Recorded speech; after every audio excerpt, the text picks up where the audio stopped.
família riu quando ela chegou com as malas. Até que o carro do milionário parou na porta. Ela só queria respeito e acabou ganhando muito mais. O ônibus rangeu ao parar na pequena rodoviária de Vale das Flores, o som metálico cortando o silêncio da tarde chuvosa. O ar que Clara respirou ao descer os degraus era pesado, denso, com o cheiro familiar de terra molhada e mato. Um perfume que por anos ela associou a férias e feriados, mas que agora tinha o gosto amargo da derrota. A garoa fina e persistente grudava em seus cabelos e umedecia a gola de sua jaqueta, um reflexo perfeito do seu estado de espírito. Ao seu lado, no chão sujo da plataforma, estavam as 2 malas que continham tudo o que restava de sua vida em São Paulo. Seus ombros caíram. Há 5 anos ela havia partido daquela mesma plataforma, sentindo-se invencível, com uma vaga de trainee em um escritório de arquitetura de renome e o coração cheio de projetos e ambições. Agora, voltava com um aviso prévio na memória e o saldo da conta bancária perigosamente baixo. A reestruturação da empresa, disseram. Para Clara, soava apenas como o fim de um sonho. Ela avistou 2 figuras paradas sob a pequena marquise. Sua mãe, Lúcia, com o rosto vincado de preocupação, e sua tia Marta, com os braços cruzados e uma expressão que não precisava de palavras. Marta sempre foi a rainha das opiniões não solicitadas, a cronista oficial dos fracassos alheios. "Clara, minha filha", disse Lúcia, abraçando-a com uma força que era ao mesmo tempo reconfortante e sufocante. O perfume de sua mãe era o mesmo de sempre, uma mistura de sabonete e saudade. "Eu não te disse, Lúcia?" A voz de Marta cortou o momento, afiada como vidro quebrado. "São Paulo não é lugar para gente como a gente. É muito grande, engole as pessoas. Olha só para ela, está mais magra." Clara forçou um sorriso que não alcançou seus olhos. "Oi, tia. Eu estou bem. Só cansada da viagem." "Cansada? Imagino", Marta continuou, seu olhar varrendo as 2 malas com desdém. "Trouxe a vida toda aí dentro, foi? Pelo visto não era muita coisa." O comentário atingiu Clara como um soco no estômago. Ela engoliu em seco, sentindo a humilhação queimar em sua garganta. Sua mãe lançou um olhar de reprovação para a irmã, mas não disse nada. O silêncio de Lúcia, como sempre, era mais eloquente do que qualquer palavra. O caminho para casa foi feito no carro antigo da família, um Fiat Uno que cheirava a poeira e tempo. A chuva batia no para-brisa e os limpadores criavam um ritmo hipnótico e melancólico. Tia Marta, no banco do carona, não parava de falar sobre como sua filha, Camila, estava bem empregada na prefeitura, um cargo estável, sem essas fantasias de querer construir prédio chique para gente rica. Cada palavra era uma alfinetada, um lembrete sutil de que Clara havia escolhido o caminho errado. Clara olhava pela janela, vendo as ruas familiares de Vale das Flores passarem como um filme antigo, as casas baixas, as praças bem cuidadas, a igreja matriz no centro. Tudo parecia exatamente igual, congelado no tempo, enquanto ela se sentia completamente deslocada, uma peça que não se encaixava mais. Ao chegarem à rua de sua casa, ela sentiu um nó se formar em seu peito. A casa de 2 andares, com a pintura um pouco descascada e as samambaias penduradas na varanda, era seu refúgio e sua prisão. Ao parar o carro, ela respirou fundo antes de abrir a porta. O cheiro da derrota agora se misturava ao cheiro de lar, e ela não sabia qual dos 2 era mais sufocante. O quarto de Clara ficava no andar de cima. Era o mesmo desde sua adolescência. As paredes num tom de lilás já desbotado, uma escrivaninha de madeira arranhada no canto e a cama de solteiro coberta com uma colcha de retalhos feita por sua avó. Os pôsteres de bandas antigas haviam sido retirados, deixando marcas descoloridas na parede como fantasmas de uma vida passada.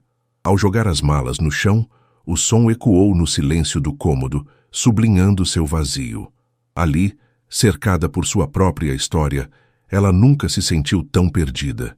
Enquanto desfazia uma das malas, apenas para ter algo para ocupar as mãos e a mente, podia ouvir as vozes de sua mãe e de sua tia, vindas da cozinha. As paredes daquela casa eram finas. Elas sempre foram. "Ela precisa de um choque de realidade, Lúcia", dizia Marta, em um tom que se pretendia professoral. "Essa menina vive no mundo da lua, com esses projetos, esses desenhos, arquitetura.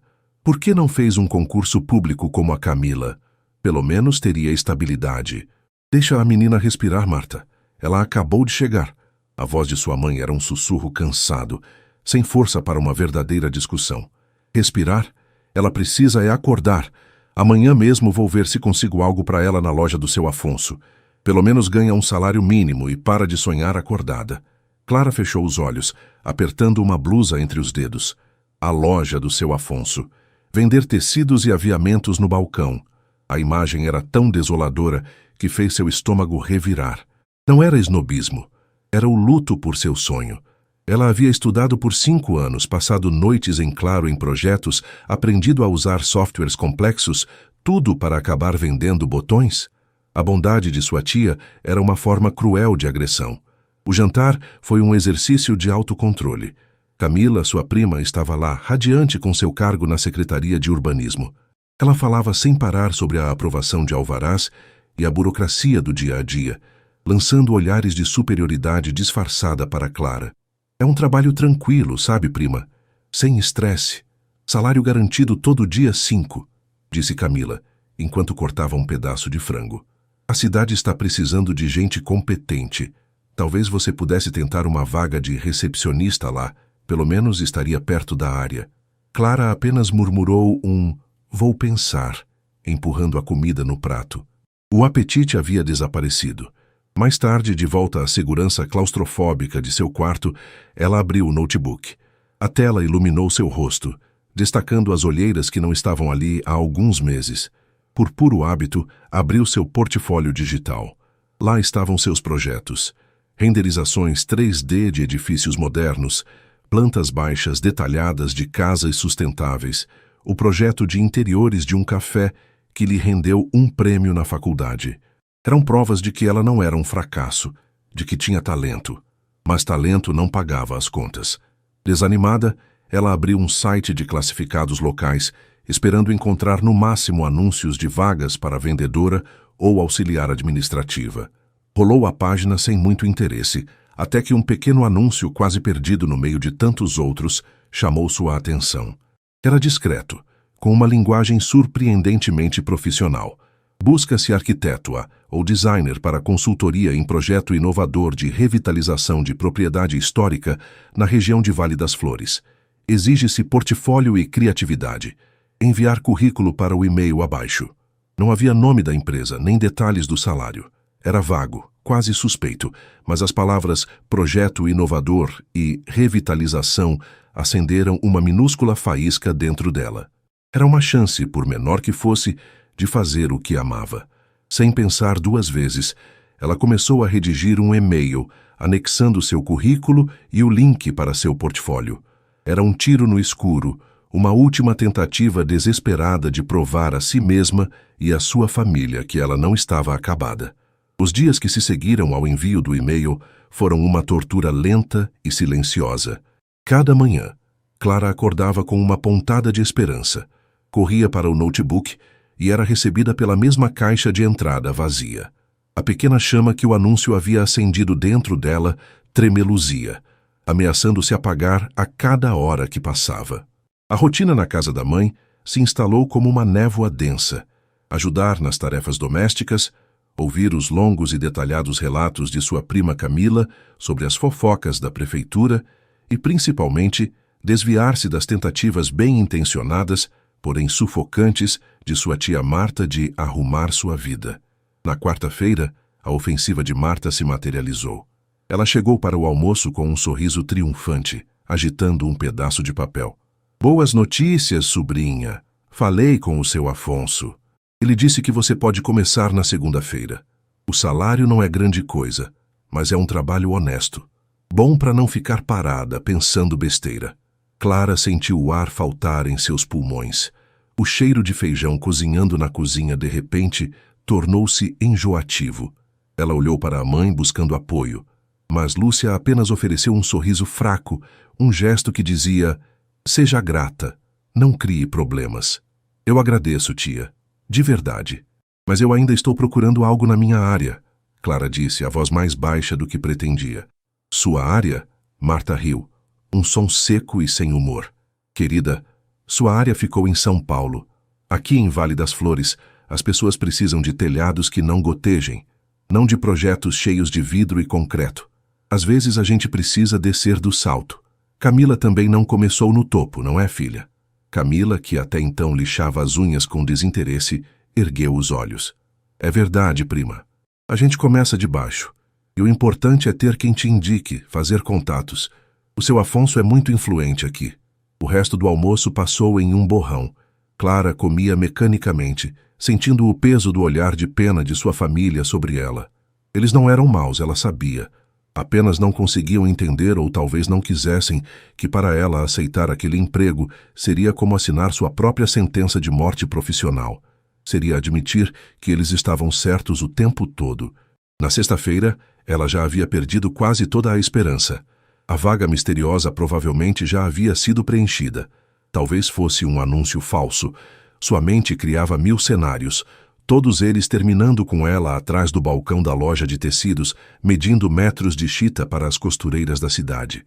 Foi nesse estado de resignação que ela abriu o notebook pela última vez naquele dia. E então ela viu um e-mail novo. O remetente era apenas R. Monteiro. O assunto: convite para entrevista, projeto de revitalização. Seu coração deu um salto tão violento que ela levou a mão ao peito. Com os dedos trêmulos, ela clicou. A mensagem era curta e direta. Prezada Clara, recebemos seu portfólio e gostaríamos de convidá-la para uma conversa sobre o projeto. Sua visão nos interessou. A entrevista será amanhã, sábado, às 10 horas. O endereço é a entrada da antiga Fazenda das Sombras, na Estrada Velha. Por favor, confirme sua presença. Atenciosamente, Rafael Monteiro. A Fazenda das Sombras. Clara franziu a testa. O lugar era quase uma lenda na cidade. Uma propriedade enorme, abandonada há décadas, pertencente a uma família rica que se mudara para a Europa. As crianças contavam histórias de que era mal assombrada. Era um lugar de ruínas e memórias. E alguém queria revitalizá-lo. Uma onda de adrenalina e nervosismo percorreu seu corpo. Ela respirou fundo e escreveu a confirmação. Naquela noite, ela mal dormiu, mas pela primeira vez em semanas, não foi por ansiedade ou tristeza. Foi pela excitação de uma possibilidade.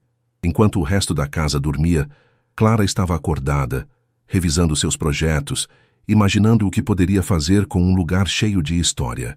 A chuva que caía lá fora parecia lavar a poeira de seus sonhos. O sábado amanheceu com um sol tímido que lutava para romper as nuvens cinzentas. Clara pegou emprestado o carro da mãe, sentindo-se uma adolescente novamente. Vestiu sua melhor roupa profissional, uma calça de alfaiataria e uma blusa de seda, que pareciam um pouco formais demais para a ocasião, mas ela precisava da armadura que aquelas roupas lhe proporcionavam. Enquanto dirigia pela estrada de terra batida que levava à fazenda, a ansiedade se misturava a uma curiosidade crescente.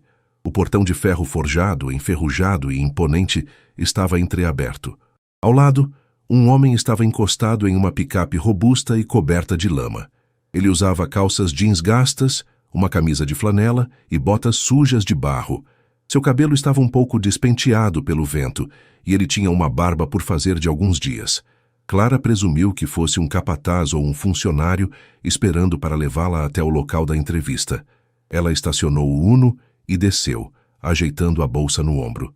Bom dia, eu sou a Clara. Tenho uma entrevista marcada com o senhor Rafael Monteiro. O homem a olhou de cima a baixo, um brilho de interesse em seus olhos castanhos. Sei quem você é. Chegou na hora. Sua voz era calma e grave. Pode me seguir. Ele não a convidou para entrar na picape.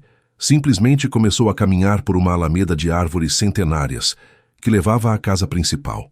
Clara o seguiu, um pouco desconcertada, sentindo seus sapatos de salto afundarem levemente na terra úmida.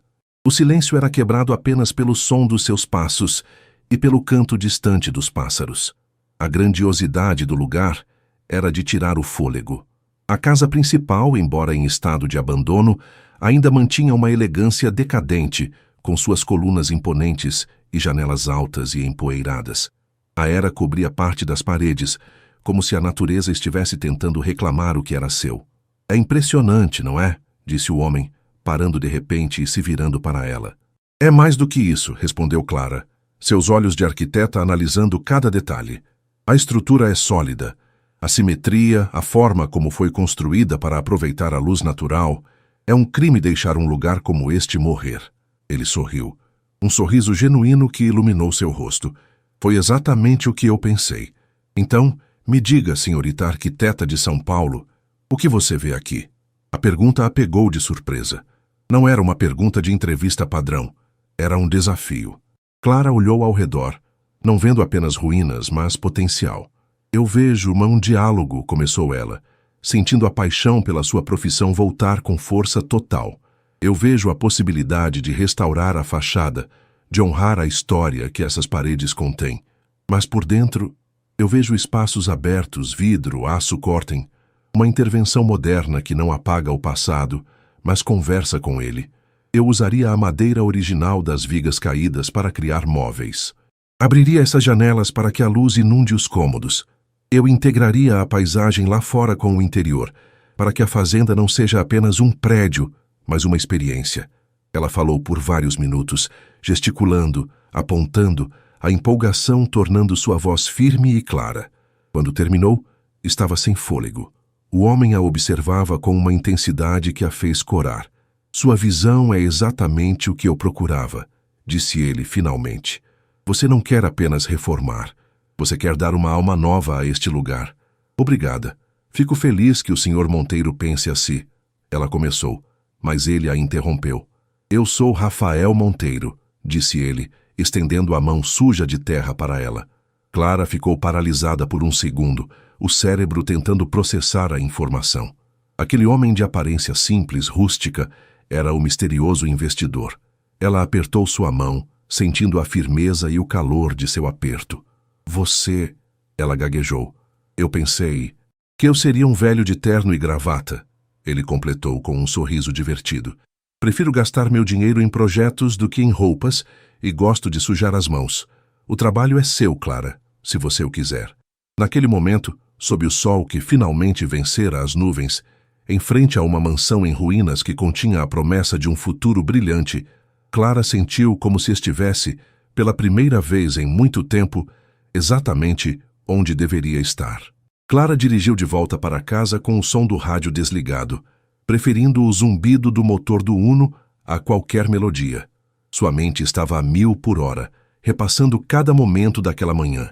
A mão de Rafael, firme e calejada, apertando a sua. O brilho em seus olhos quando ela descreveu sua visão para a fazenda. A oferta de emprego, direta e cheia de confiança.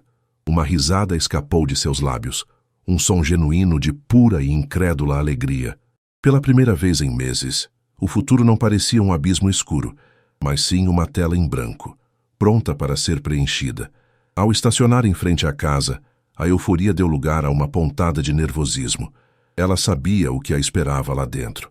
Abriu a porta e o cheiro de bolo de fubá recém-assado a atingiu, um aroma que normalmente traria conforto, mas que hoje parecia o prelúdio de um interrogatório. Na sala, sentadas no sofá, estavam sua mãe, tia Marta e Camila, uma espécie de tribunal familiar informal. E então? Perguntou Marta, sem rodeios, o tom indicando que ela já esperava uma história de fracasso. Era algum golpe? Perdeu seu tempo? Clara respirou fundo, endireitando os ombros. A armadura de sua roupa profissional ainda a ajudava a se sentir mais forte. Não foi perda de tempo. Na verdade, foi ótimo.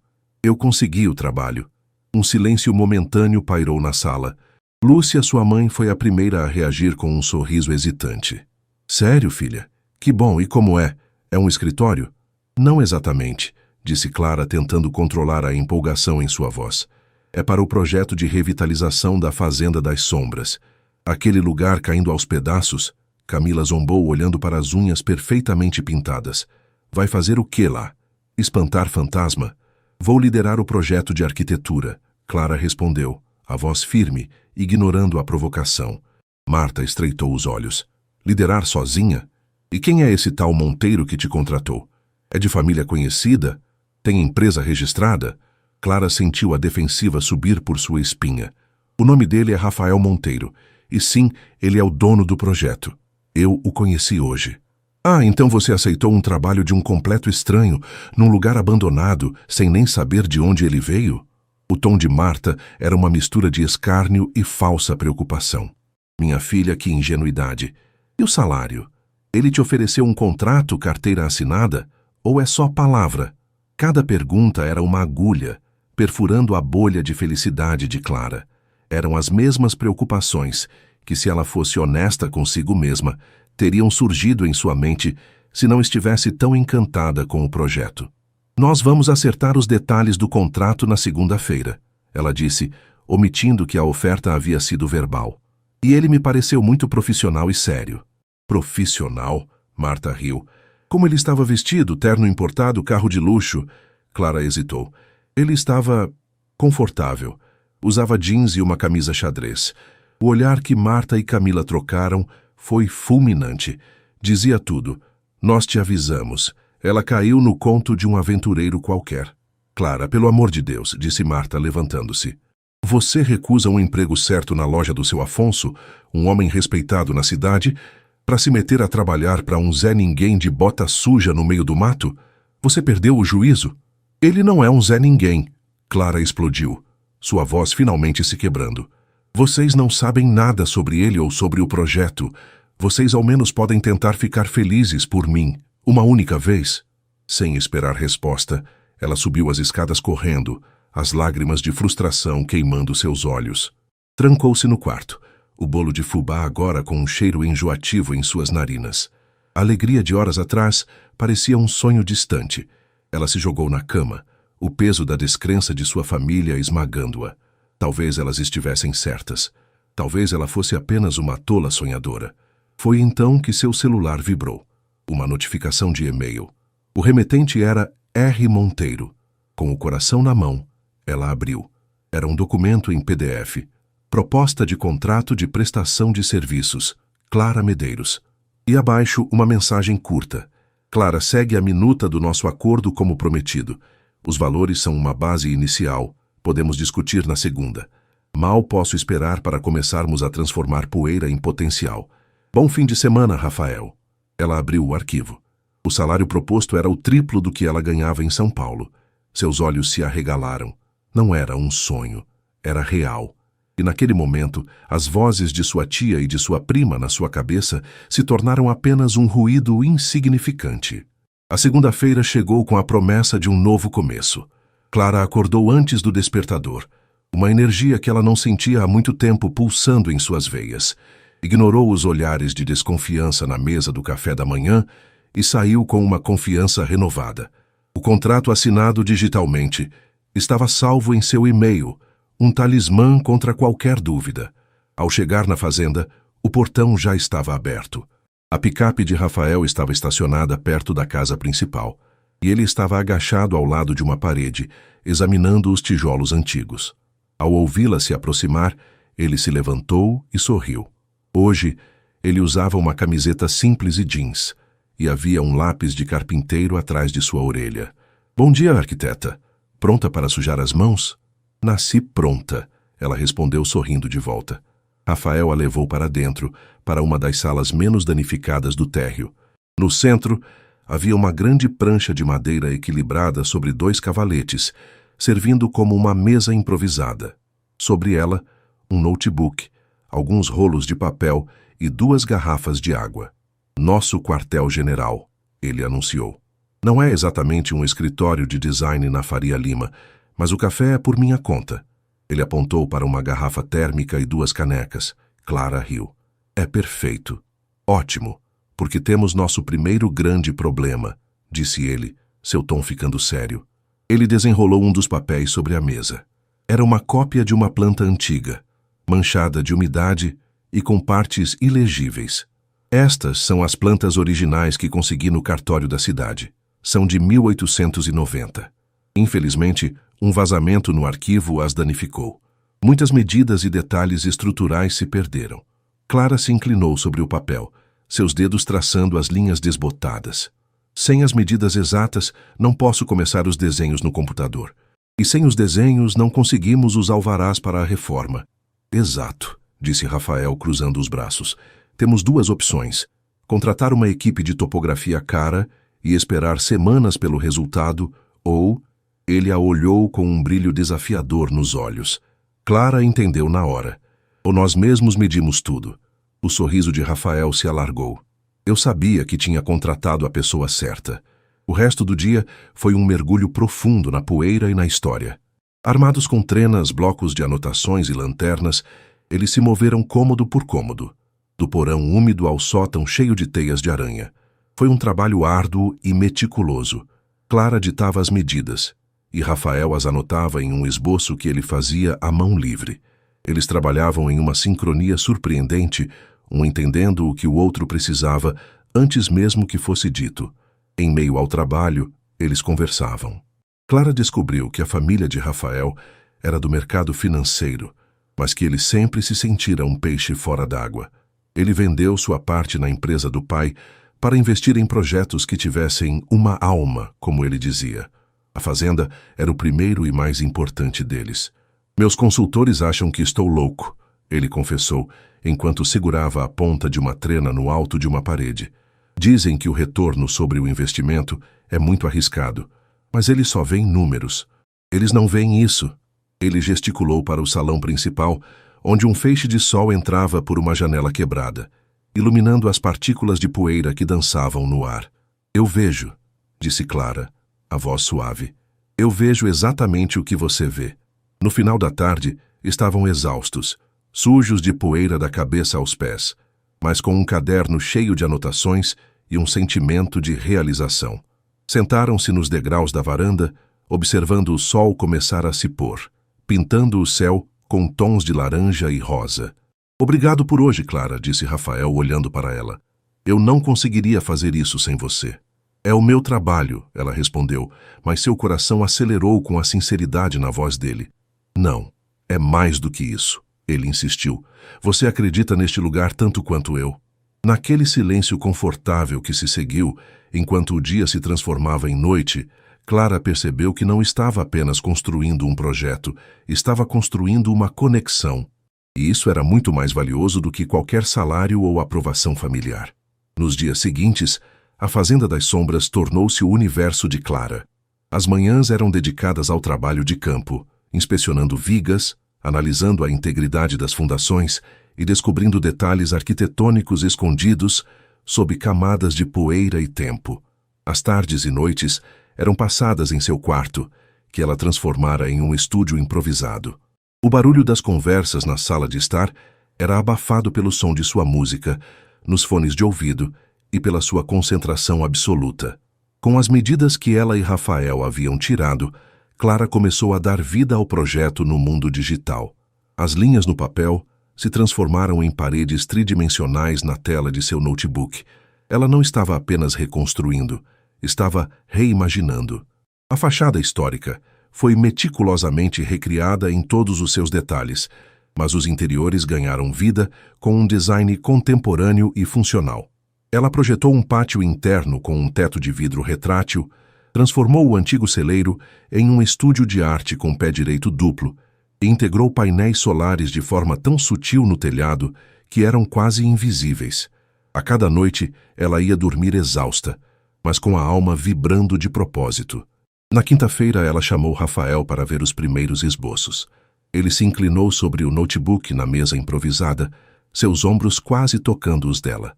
Clara podia sentir o calor de sua presença e o cheiro suave de terra e café que ele sempre carregava consigo. Ela navegou pelo modelo 3D, explicando suas escolhas, a voz cheia de uma paixão que ela pensava ter perdido. Rafael ficou em silêncio por um longo tempo, apenas olhando para a tela. Clara sentiu um nó de nervosismo se formar em seu estômago. E se ele odiasse? E se a visão dela fosse diferente da dele? Clara, ele disse finalmente, a voz baixa, quase um sussurro. Ele se virou para olhá-la, e a intensidade em seus olhos a fez prender a respiração. É melhor do que qualquer coisa que eu poderia ter imaginado. Você não só entendeu o que eu queria, você sentiu. O alívio que a inundou foi tão forte que ela se sentiu tonta. Um sorriso genuíno se espalhou por seu rosto. Fico feliz que tenha gostado. É só o começo, claro. Ainda temos que... Eu sei. Ele a interrompeu sem desviar o olhar. Mas o coração do projeto já está aqui. Está na sua tela. Aquele momento criou uma nova camada de intimidade entre eles. O trabalho continuou, mas as conversas se tornaram mais profundas. Durante o almoço, geralmente sanduíches simples que comiam nos degraus da varanda, eles falavam sobre suas vidas. Clara falou sobre a pressão de ser a primeira da família a ter um diploma universitário e o peso da expectativa que isso gerava. Rafael, por sua vez, confessou como se sentia um impostor no mundo corporativo de sua família, onde os lucros eram sempre mais importantes que as pessoas. Meu pai nunca entendeu por que eu quis deixar tudo para trás para brincar na lama, disse ele, com um sorriso melancólico. Ele acha que estou desperdiçando o meu potencial. Minha tia acha a mesma coisa sobre mim, Clara respondeu, sentindo uma conexão profunda com a história dele. Só que, na versão dela, eu deveria estar vendendo tecidos. Eles riram juntos, um som que ecoou pelo pátio silencioso da fazenda. Naquele momento, eles não eram apenas chefe e funcionária. Eram duas almas que, apesar de virem de mundos completamente diferentes, compartilhavam a mesma luta, a busca por um caminho que fosse autenticamente seu, mesmo que ninguém mais o entendesse. A atração entre eles crescia a cada dia, não em gestos óbvios, mas nos olhares prolongados, na forma como encontravam desculpas para trabalhar lado a lado e no silêncio confortável que preenchia os espaços entre as palavras. A sexta-feira chegou, marcando o fim de uma semana incrivelmente produtiva.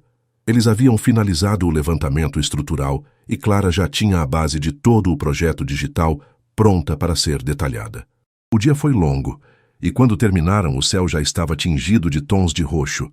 Você parece exausta, disse Rafael, enquanto guardavam os equipamentos. E o Uno da sua mãe não estava fazendo um barulho estranho hoje de manhã? Clara suspirou. Estava. Ela o deixou no mecânico esta tarde. Eu ia chamar um táxi. De jeito nenhum. Eu te levo. Está no meu caminho. Ele insistiu, com uma gentileza que não aceitava recusas. Obrigada, Rafael, isso ajuda muito. Ela o seguiu para fora, esperando ver a picape de sempre. Em vez disso, estacionado sob a sombra de uma figueira, estava um carro que parecia ter saído de uma revista de luxo. Era uma Land Rover preta, imponente e polida, brilhando sob a luz do entardecer. O contraste com o ambiente rústico da fazenda era gritante. Clara parou, surpresa. Uau! Essa não é a sua caminhonete. Rafael sorriu, um pouco sem graça. Ah, essa... Tive uma reunião com uns investidores na cidade vizinha hoje cedo, e a picape não é exatamente diplomática. Este é o meu carro de gente séria. Clara riu enquanto ele abria a porta do passageiro para ela. O interior cheirava a couro novo e tecnologia. A viagem para a cidade foi silenciosa e confortável. A música baixa que tocava no rádio e o ronronar suave do motor criaram uma bolha de tranquilidade ao redor deles. Ao virarem na rua de Clara, ela viu a cena que tanto conhecia. Sua mãe, tia Marta e Camila estavam sentadas na varanda, tomando café, como faziam quase todo fim de tarde. Era o seu ritual de fofocas e julgamentos. Clara sentiu o estômago apertar. Rafael estacionou o carro enorme e silencioso em frente ao portão. Por um instante, as três mulheres na varanda não reagiram, provavelmente pensando que era alguém que havia errado o endereço. Então, a porta do passageiro se abriu e Clara saiu. O efeito foi imediato e sísmico. As xícaras de café pararam a meio caminho da boca. Os olhos se arregalaram. As conversas morreram. Tia Marta, que estava no meio de uma frase, ficou com a boca aberta, um queixo caído de pura incredulidade. Camila parecia ter visto uma miragem, seus olhos passando de Clara para o carro e para a figura do motorista que agora descia do veículo. Rafael contornou o carro para se despedir. Ele estava, como sempre, de jeans e uma camiseta simples, mas ao lado daquele carro sua simplicidade ganhava um ar de poder despretensioso. Obrigada pela carona, Rafael. Tenha um bom fim de semana, disse Clara, tentando manter a voz calma, embora sentisse uma onda de satisfação percorrer seu corpo. Você também, Clara. Descanse. Você merece. Ele respondeu com um sorriso caloroso, alheio ou indiferente ao trio que os observava como se fossem estátuas. Ele acenou educadamente na direção da varanda, entrou no carro e partiu, o motor potente soando como um trovão suave na rua silenciosa. Clara se virou e caminhou lentamente em direção à sua casa. O silêncio na varanda era tão denso que podia ser cortado com uma faca. Os risos, as alfinetadas, os olhares de pena, tudo havia desaparecido. No lugar, havia apenas um choque absoluto e estupefato. Ao subir os degraus da varanda, ela passou por sua tia e sua prima sem dizer uma palavra, encontrando o olhar chocado de sua mãe. Pela primeira vez desde que chegara com suas malas, Clara não se sentia como a sobrinha fracassada ou a filha que precisava de ajuda. Ela se sentia no controle. A família tinha rido quando ela chegou. Agora ninguém estava rindo.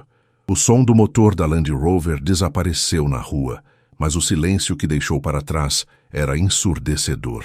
Por um longo momento, as 3 mulheres na varanda permaneceram congeladas, como se Clara tivesse invocado um feitiço. Foi Marta, previsivelmente, quem quebrou o encanto, sua voz um guincho agudo de incredulidade. Quem era aquele homem, Clara? Que carro era aquele? Camila, por sua vez, estava pálida, os olhos fixos na rua vazia como se ainda pudesse ver o brilho do carro. Isso deve custar mais que esta casa, ela sussurrou, mais para si mesma do que para os outros. Clara subiu o último degrau da varanda, sentindo-se estranhamente calma. A humilhação e a raiva que sentira por tanto tempo haviam se dissipado, substituídas por uma clareza serena. Ela olhou para a tia, depois para a prima e finalmente para a mãe, cujo rosto era uma máscara de confusão e espanto. Aquele era Rafael Monteiro, disse Clara, a voz nivelada. Meu chefe, o dono do projeto da fazenda. Mas você disse que ele usava jeans e bota suja, gaguejou Marta, como se tentasse encaixar 2 peças de um quebra-cabeça que não combinavam. E ele usa. Hoje ele teve uma reunião com investidores, explicou Clara, sem a necessidade de se defender. Ela pegou uma xícara vazia e se serviu do café que ainda estava morno na garrafa.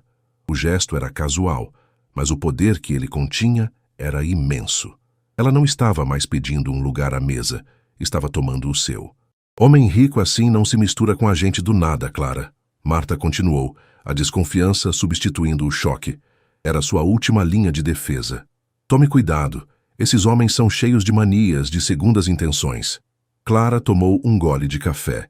O sabor amargo parecia doce em sua boca. A única intenção que ele mostrou até agora foi a de reconhecer e pagar pelo meu talento, tia. Algo que, com todo respeito, ninguém nesta varanda fez desde que cheguei. O golpe foi direto e certeiro. Camila se encolheu. Marta abriu a boca para responder, mas pela primeira vez em anos as palavras não vieram. Foi Lúcia, sua mãe, quem finalmente falou, a voz trêmula. Ele te trata bem, filha? Clara olhou para a mãe e seu coração amoleceu. Em meio ao orgulho e à frustração, ela viu o medo genuíno nos olhos de Lúcia. Ele me trata com mais respeito do que qualquer pessoa para quem já trabalhei, mãe. Ele acredita no meu trabalho. Na semana seguinte, a dinâmica na casa mudou completamente. Marta parou de mencionar o emprego na loja de tecidos. Camila ficou estranhamente silenciosa, evitando o olhar de Clara. Os comentários sarcásticos foram substituídos por um silêncio curioso e respeitoso. Eles não entendiam o que estava acontecendo, mas entendiam o símbolo de poder que haviam visto estacionado em sua porta. Enquanto isso, na fazenda, o trabalho se intensificava e a conexão entre Clara e Rafael se aprofundava. Em uma noite, trabalhando até tarde para finalizar as plantas para a aprovação da prefeitura, eles decidiram pedir uma pizza, comendo-a sentados no chão da sala, que um dia seria a biblioteca principal. Sabe, eu nunca contei isso a ninguém, disse Rafael, olhando para o teto alto e escuro. Mas quando comprei este lugar, tive uma noite de pânico total. Pensei que tinha cometido o maior erro da minha vida, que meu pai estava certo e eu era só um sonhador irresponsável. E o que te fez mudar de ideia? Perguntou Clara, a voz suave na penumbra. Ele se virou para ela, o brilho da tela do notebook iluminando seus olhos. Você. Quando vi a paixão nos seus olhos no primeiro dia, quando você descreveu sua visão, naquele momento eu soube que não estava louco, porque você via a mesma coisa que eu. Ele fez uma pausa e o ar entre eles ficou denso. Clara, este projeto era apenas sobre tijolos e madeira para mim. Mas desde que você chegou, Ele ganhou uma alma. Acho que não é só pelo projeto que eu me sinto assim. O coração de Clara batia forte contra suas costelas. Tudo o que ela sentira nas últimas semanas, a admiração, o companheirismo, a atração inegável, veio à tona. Ela não precisava de palavras para responder. Apenas se inclinou para a frente e ele fez o mesmo. No meio das ruínas de um passado esquecido, sob a promessa de um futuro brilhante, seus lábios se encontraram. O beijo foi suave e hesitante no início. Depois se aprofundou, carregado de todo o entendimento tácito e da esperança compartilhada. Não era apenas um beijo. Era a fundação de algo novo que eles estavam construindo juntos. 3 meses se passaram em um piscar de olhos. A Fazenda das Sombras não era mais um esqueleto abandonado. Andaimes cobriam a fachada, o som de ferramentas ecoava pelo vale e a casa principal já tinha um telhado novo e janelas restauradas. A primeira fase do projeto estava quase completa e Rafael decidiu realizar um pequeno evento para a imprensa local e alguns potenciais parceiros comerciais para apresentar o futuro da propriedade. Um hotel boutique de luxo com um centro cultural. Ele insistiu que a família de Clara fosse convidada de honra. Eles precisam ver o que você construiu, disse ele, segurando a mão dela. No dia do evento, o sol brilhava em um céu sem nuvens. Clara, vestindo um elegante vestido e botas de salto baixo, mais adequadas para andar pelo terreno, supervisionava os últimos detalhes. Quando o carro de sua mãe parou, ela foi recebê-los. A reação de sua família foi de completo assombro. Marta, Camila e Lúcia saíram do carro e simplesmente pararam, olhando para a imponência da casa restaurada. A pintura fresca, os jardins sendo limpos, a atividade organizada dos trabalhadores, era real, era grandioso.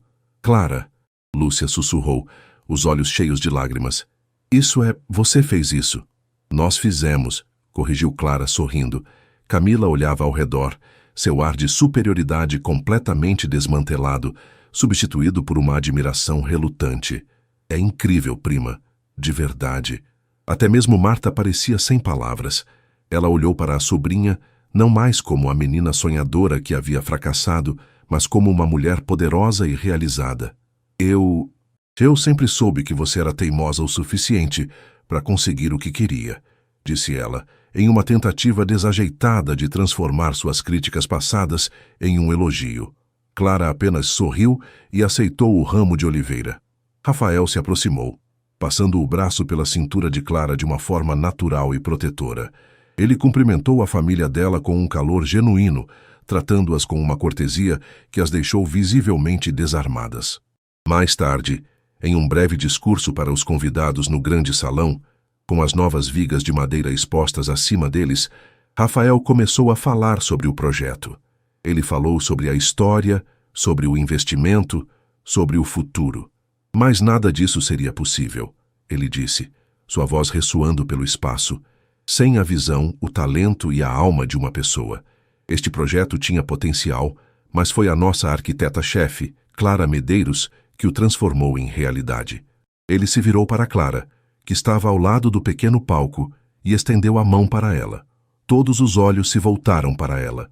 Os flashes das câmeras dos jornalistas locais dispararam. Mais do que minha parceira profissional, continuou Rafael, segurando a mão dela firmemente, o olhar fixo no dela. Clara se tornou a parceira da minha vida. Juntos, não estamos apenas restaurando uma fazenda. Estamos construindo nosso futuro. Um aplauso caloroso encheu o salão. No meio da multidão, Clara viu sua mãe chorando abertamente, mas desta vez eram lágrimas de puro orgulho. Viu sua tia assentindo lentamente, um raro sorriso de aceitação em seu rosto. Viu sua prima olhando para ela com um novo tipo de respeito. Naquele momento tudo fez sentido. A volta humilhante, as malas na rodoviária, as noites de dúvida, as palavras cruéis. Tudo havia sido parte da jornada que a levara até ali. Ela não precisava mais da aprovação deles, mas recebê-la no final era uma doce conclusão. Quando os aplausos diminuíram, Clara olhou para Rafael, que sorria para ela. Depois, seu olhar se voltou para as grandes janelas, para a terra que se estendia sob o sol. A família que a viu chegar com malas de fracasso agora testemunhava seu triunfo. Não por causa do carro do milionário que parou em sua porta, mas por causa da mulher que ela se tornou, que aprendeu que o maior projeto que se pode construir é a própria vida.